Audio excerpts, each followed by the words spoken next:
As people start following, we'll connect Brittany on here.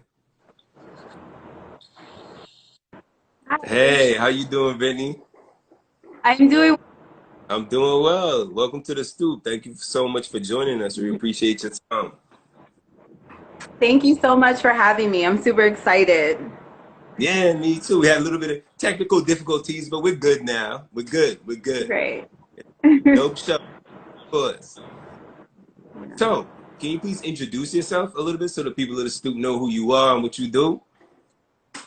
Sure. Once again, my name is Brittany. I am a branding and marketing consultant. I'm very passionate with working with Black entrepreneurs in terms of helping them scale and grow. I use data analytics and business intelligence to help entrepreneurs grow their businesses. And I've been doing this for about 12 years now.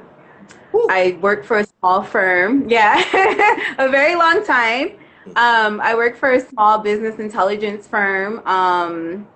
And when I started doing that, I kind of just fell in love. I have a business as well as creative marketing background in communications. And again, it's just something that I totally fell in love with. And I know that you'll be asking some more questions, which I can further elaborate on in terms of how I kind of got into this and why I'm so passionate about it. So yeah, so I'm gonna start a little bit from your background. Is this something you always knew when you were in college, when you were in high school, college, or did you kind of just grow to evolve into the form you are now? Um, yeah, it's like yeah and no. So like when I was younger, I always was kind of into like math, science, and business. I don't know if you're familiar, I was a DECA member in my high school, and I was able to travel and compete where we did a lot of like business competitions. And again, one of my like strong suites would be like branding, marketing. So I won a lot of competitions centered around product development, how to make marketing campaigns, sales campaigns. But it wasn't really until I went to college for communications where I was exposed to working for a business intelligence firm where we kind of were combining everything to kind of like study our consumers and kind of analyze the market. So that's kind of like where everything became full circle. But like honestly, when I was younger, I just thought I was confused because I'm like, okay, I'm creative, but then I love science, I love math, I love business. Like, what's wrong with me? Why can't I choose? But again, when I worked for this business firm, this business intelligence firm, it kind of came full circle in terms of like studying consumer behaviors and working with businesses, helping them design marketing campaigns, their branding, like all of that great stuff. Yeah, all right. And then how did you came to be an entrepreneur yourself? Like how did you step from having this background to doing it? You're like, you know what? I'm gonna start my own business. Yeah, so it got to a point where as I was growing in my career, I worked for like 5 years as a executive in corporate. I just kind of started seeing like a huge disconnect between Black leadership, Black entrepreneurs, Black business professionals, and like my white colleagues. And it really bothered me because I felt like we were left out of really important spaces and conversations, and then we also were kind of like we didn't have access to like a lot of resources. And then when I would talk to other Black entrepreneurs, they would be like, wait, like, what is like business intelligence, or how do you use data analytics and behaviors to help run and launch businesses. So there was just like this huge disconnect. And then again, the firm that I was working with, our clients dominated, I would probably say like 85% of the retail and entertainment industries. And they all was using this one firm for like consulting, advisory, branding, marketing. And to me, I just thought that that was really like unfair. And I just wanted to kind of like branch away from that and really kind of start my own thing that kind of educated Black entrepreneurs, as well as, gave them the tools and resources to rapidly scale. So that's how that kind of came about. And even until this day, we look at these big companies like Facebook, Amazon, and we have a lot of conversations like, how do you become the next unicorn tech company, or how do you become this company? But they all have accounts with Deloitte. So Deloitte is like a similar firm that does what I do. And they pretty much study consumer behavior, and they kind of give them tips and a heads up to develop certain types of products, and they kind of predict people's responses. So again, this is something really valuable, and I think it's something essential when we're having conversations about creating a Black economy, launching new markets. Entrepreneurship is really making sure that we have the most accurate insight and data so that we can make really solid and strong and bold business decisions. God, is that so? You kind of made the outset. Is the name? Is this what you envisioned for Hello Brittany, where you are right now? Like, what are some aspects that you hope to build on in the future? Where do you envision it? Yeah, so right now I'm not exactly like 100% where I envision my firm to be. I would probably say I'm like at 60% because I knew that when I started this journey, I knew that it would be difficult because at the same time, the market has to be created, right? Like, I want to work with millions of Black entrepreneurs, but at the same time, I know that I have to do a lot of work on my end in terms of educating emerging Black leadership and Black entrepreneurs and creating that market because, if there's no market, then I can't do what I do. And that's also part of my mission is, in terms of non-Black entrepreneurs, predominantly white entrepreneurs, there's a huge market space out there because they have the resources, they have the conversations, they have everything they need to create new markets. But, right now I think I'm just really focused on like the advocacy part of it. And then again, working with some brands and entrepreneurs that do have some type of resources behind them. And really helping them scale and like kind of using that as a blueprint to help other entrepreneurs scale. And then once I get to those levels, then yeah, I do want to be like more international, and I do want to focus on different, I call it Black diaspora markets. So like, the markets in the UK that are predominantly Black, markets coming out of Africa that are Black, all over that are Black, but they all have different needs and different demands and all require different products and services. So that's pretty much the long-term goal, is to represent pretty much like 85% of an emerging Black economy, and really helping those entrepreneurs lead the way and again create blueprints that other people coming up in the game can use and grow from those. With growing this company, you kind of touched on it a little bit. What have been some of the big obstacles that you've been kind of hardships you've been having to deal with? That is such a great question. That is a really great question. One of the obstacles that I face is like literally like, what are you talking about?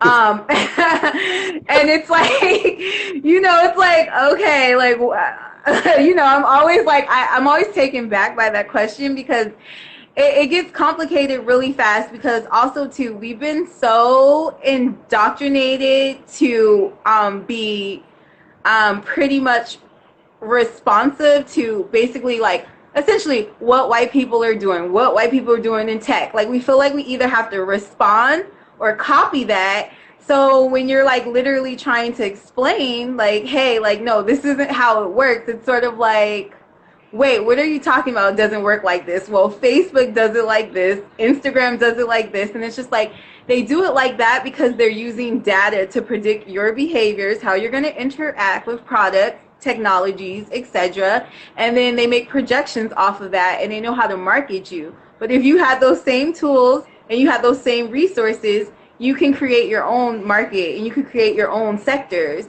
And then that becomes the example.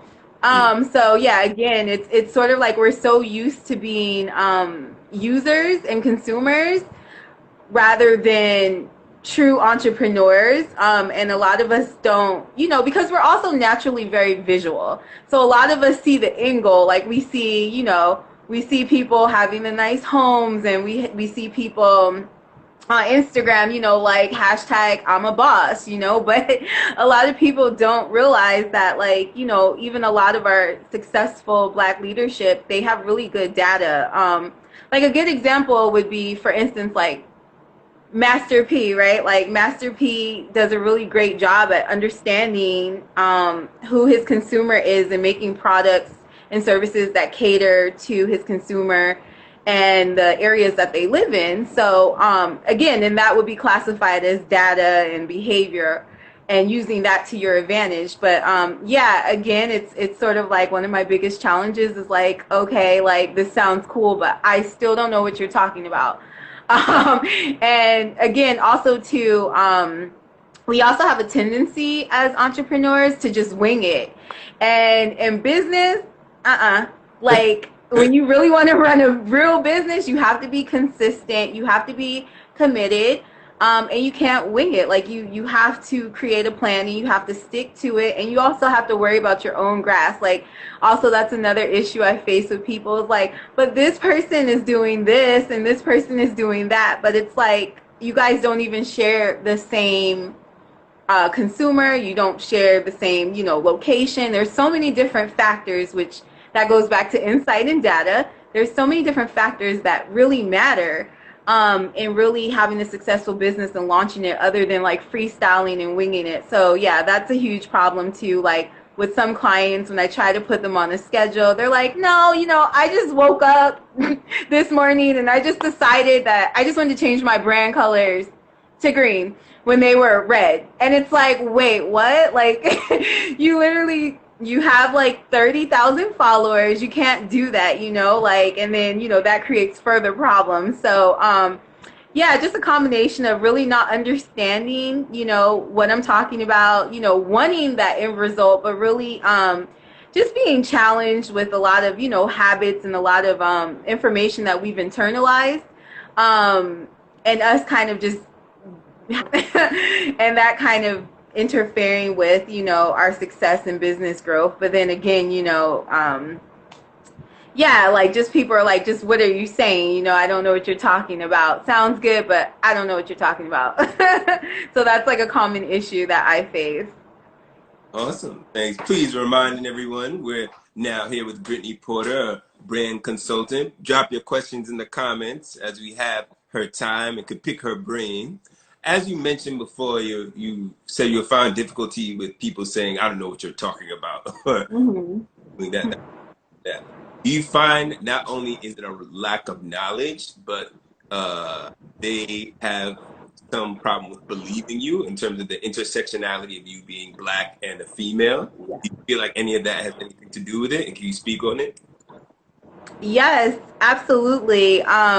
Yeah, like, and I think, back to my points of internalization, I think that it's also, even when working with black entrepreneurs, I think it's very challenging when, for years and years, right, we see our business leaders that happen to be women, be white women with blonde hair, like talking and speaking and us kind of connecting that to success. So I think that that's also a challenge, being that like I'm Black and it's just like, okay, I'm a little bit cautious or skeptical, but then again, I practice a lot of patience because we also just really deal with a lot of unique challenges in our community, even on Instagram. I don't blame a lot of Black entrepreneurs for having trust issues. We have so many like MLM get rich quick scams going on, and I know like a lot of people again are just very like anxious and sometimes get involved in those things.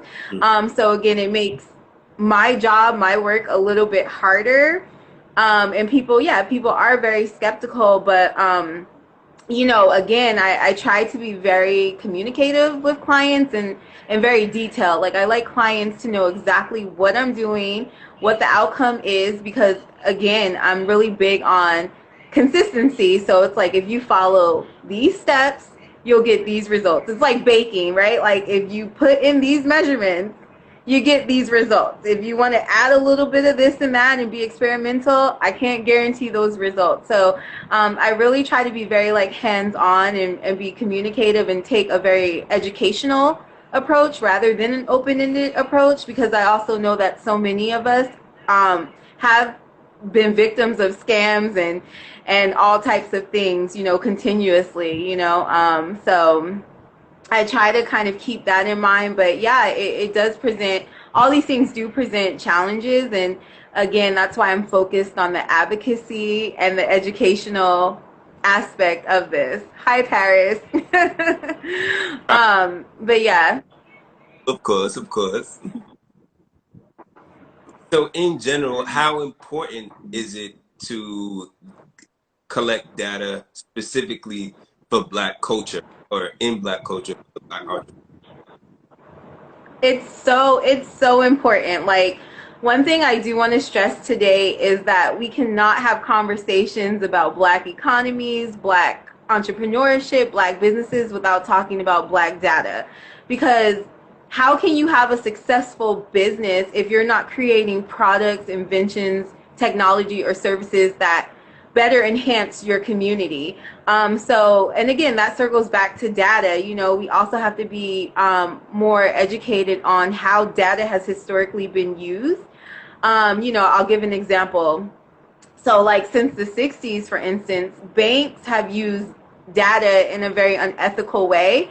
So, again, when you get a lot of information, if you're just getting like data that the banks use, so like if you're saying, if they're like, for example, only 10% of people in your neighborhood who are Black own homes or whatever, like don't necessarily follow that data, because they purposely use data to predict behaviors and then basically like put black people especially in really compromised situations so that they can make money off of like interest rates and different types of products that they serve to the community. So if you are, for instance, if you're trying to be in like get into the banking industry, or you know, you're trying to focus on like financial literacy, excuse me, you don't want to use that data, because that data is actually not helpful for you. You want to be able to learn how to quantify that data and use that data in a way to empower the community, not again copy what historically, you know, white businesses and white entrepreneurs have been doing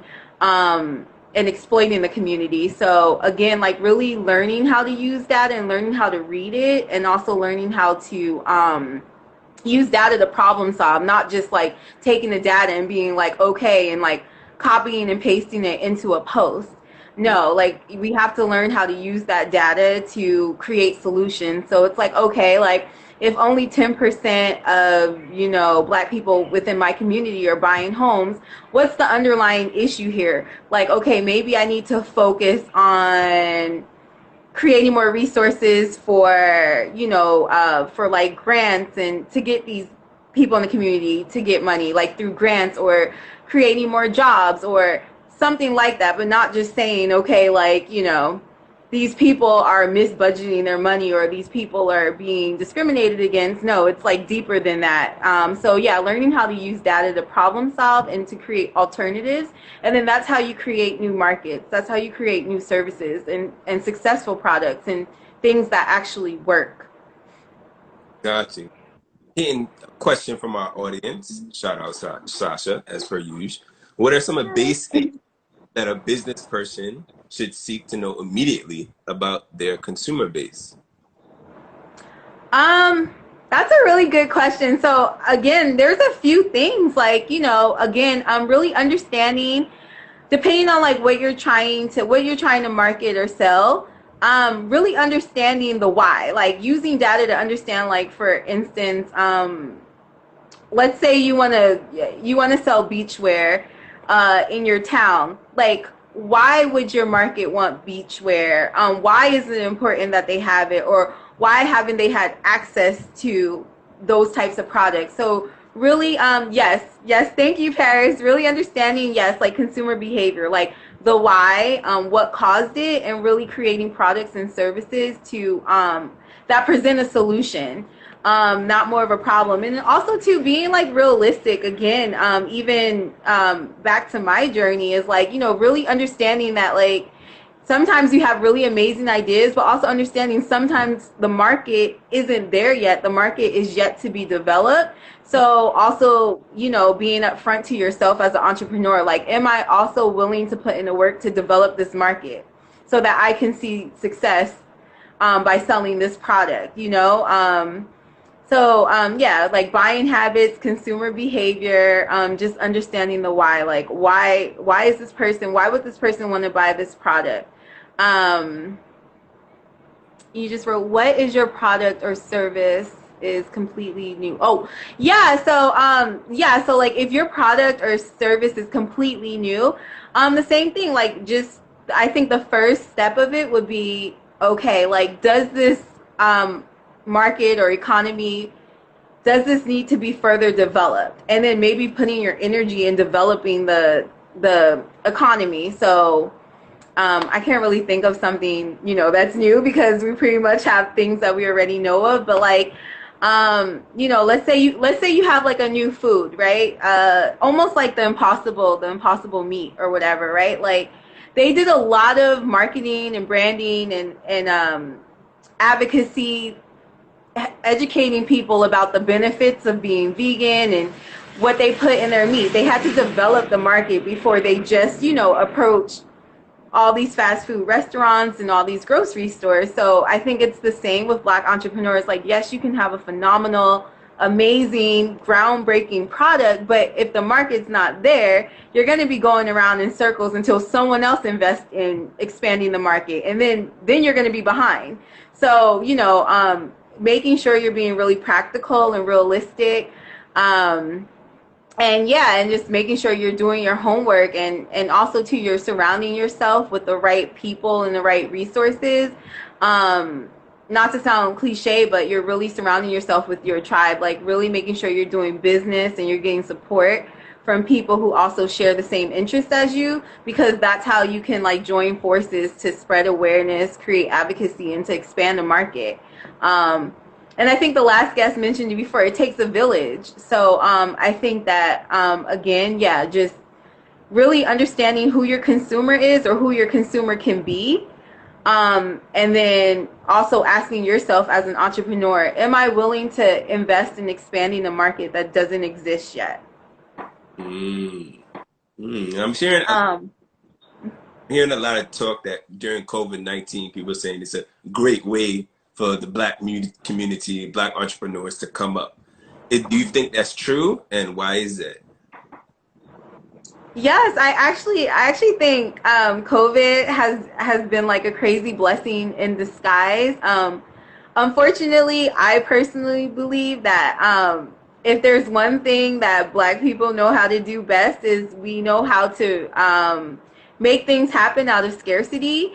And as unfortunate as that is, that seems to be the case. Like, we literally are able to like turn $10 into $10,000, you know, and the internet has been really amazing during this time.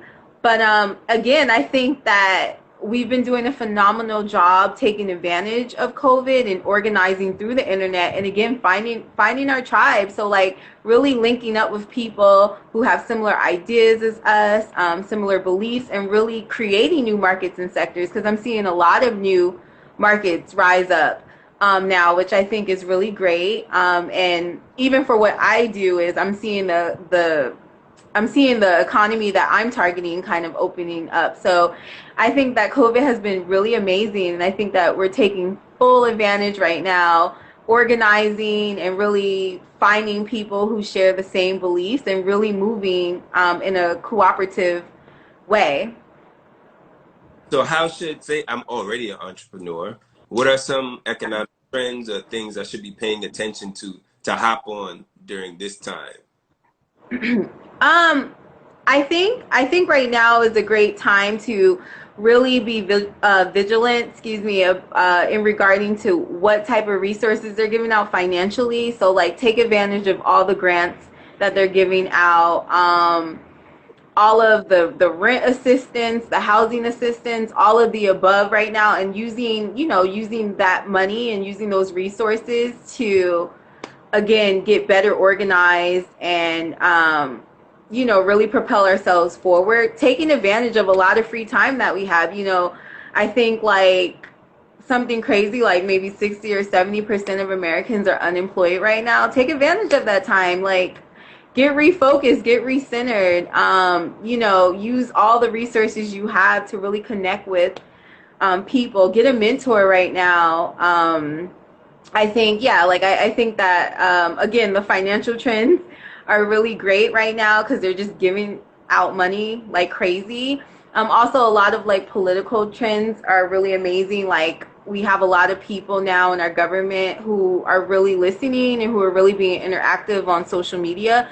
So again, like using that to vocalize what you need in your community or like what the people around you need. So like, right now we're having a lot of talks about expunging student loans. That's really great for entrepreneurs because now you have more money to dump back into you. So, just using all these resources while people are like in panic and desperate right now. Like, don't panic, stay calm, use those resources to, level up, to glow up. So yeah, I think, I think that all these political trends and all these financial trends, and essentially people freaking out is like seriously a blessing in disguise. So I think the goal is to not freak out and to, move in silence, to organize, go back to the drawing board. And again, look into your community, look into your friends and your family, because people are just more open now because people, are kind of desperate. They're like, okay, like we really don't have an economy right now. Everything's kind of closed, like everything's a mess. So people are like, all right, like let's organize and get something together. So I think that that is like right now such a phenomenal opportunity. And I think that we should continue to take advantage of these trends for sure. And you kind of spoke a little bit about having mentors and how important that is. Do you have a mentor coming up? Very Yes, I had a few mentors throughout my career, and just like my personality in general, like I always try to surround myself with people who I can learn from, and even I consider all my friends mentors in different ways and different forms. But yeah, like in every job that I worked, I always tried to like latch on to someone who I felt like who I felt like could really give me really helpful advice. And then I think too, what's really important when looking for a mentor and when finding a mentor is, finding a mentor that aligns with whatever your goals are. So like I tend to have mentors for like different things, but I won't go to like a mentor for like nutrition and health regarding business or vice versa. So I think that that's really important that we filter who we're getting our advice from, and what we're sharing with different people. But yeah, I'm definitely a firm believer in getting a mentor, because that's like super important, especially during challenging times. got you. And during I've never started a business. I've thought about ideas, but taking that step to the idea to the actual doing of it, were you ever scared Mhm. at all? And then what were you most scared about? um that's like, to be honest, I don't I don't think I've ever been like scared, because I launched a business just because I was just over it. Like I was just fed Yeah, up with working for other people. I was just fed up not feeling like I was in control. I don't like people. I think what was big for me coming out of corporate is like people telling me what people like me and in my community should have. Like to me that was really bothersome. Like you're not going to tell me, like I know what I like, what my friends, what my family likes, what my neighbors like. Like you're not going to tell me how to implement that, or how to integrate that in like strategies and business plans or whatever. So for me, there was just a lot of like microaggressions in corporate America, and I also just got tired of just essentially responding to what they felt like we as Black people, Black entrepreneurs deserved. So it just kind of felt like it was time, but I did know at the same time it wasn't going to be easy. Like, it's definitely still not an easy journey. It's super challenging, but I don't think I ever was scared. Just more so like over it. So that's what kind of led me to like my entrepreneurial path. But I've always known in the back of my mind, like, yes, like it's going to be experimental. Yes, I'm going to have to get comfortable with the unknown and letting things go, which is also like another point that, I would want to emphasize or share is like throughout my journey, like I started off, doing one thing, and then after that didn't quite work out, it kind of led me to something else, but I had to be really like adaptable and flexible. So that was something that was like kind of challenging for me because I remember when I launched my first company, it was doing so well, and then like it wasn't doing that well, but then it kind of led me to like what I'm doing now, which is like consulting and advisory, because I did launch like an online, it was like a fashion company, and it was just like it was doing well and just stopped or whatever.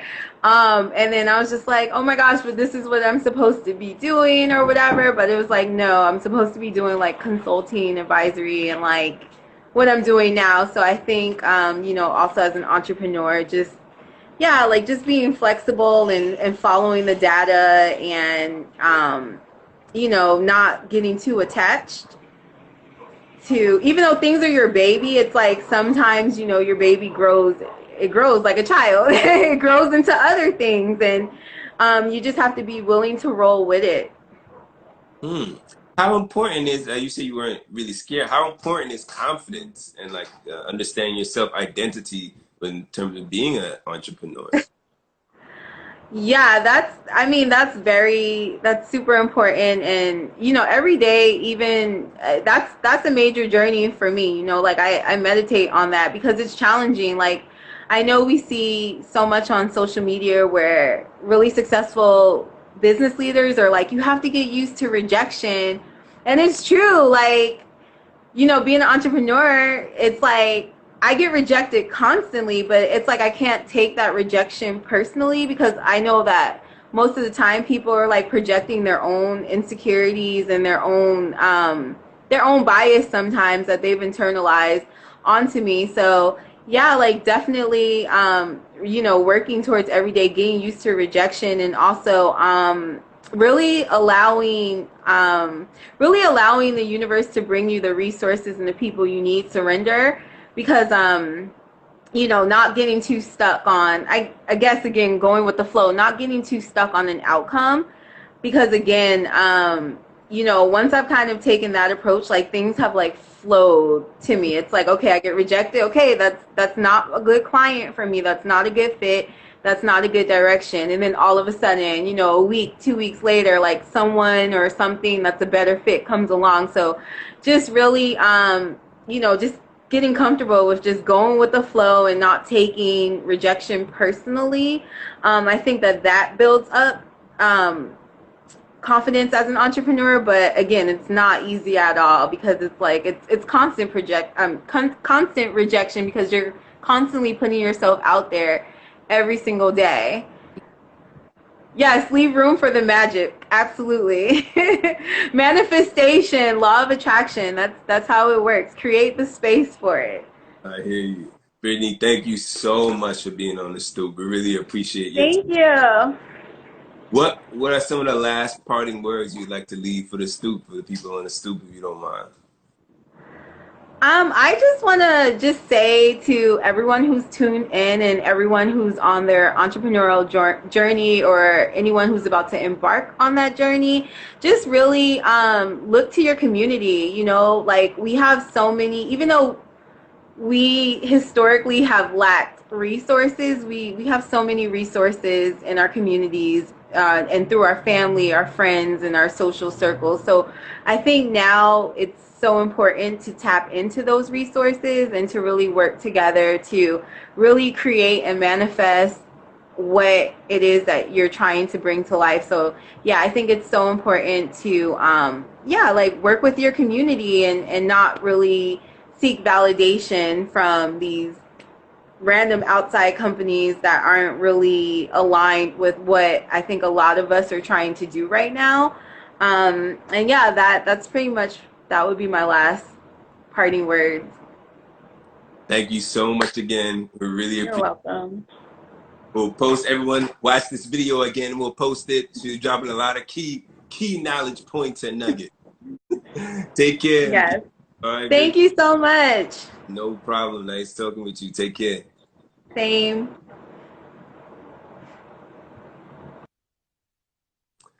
All right, everybody. That was our second guest. We had a great time tonight speaking about Black businesses. We spoke with Mr. Corey Nelson and Brittany Porter, giving us some nuggets to move on how to move in this economy during COVID-19, especially, coming up in the Black community. Thank you, everyone who tuned in. We had some difficulties with our technology. We appreciate it sticking through. We'll see you guys next week. Take care. Be safe. Even though we're far apart, we'll get much further together. See y'all next week.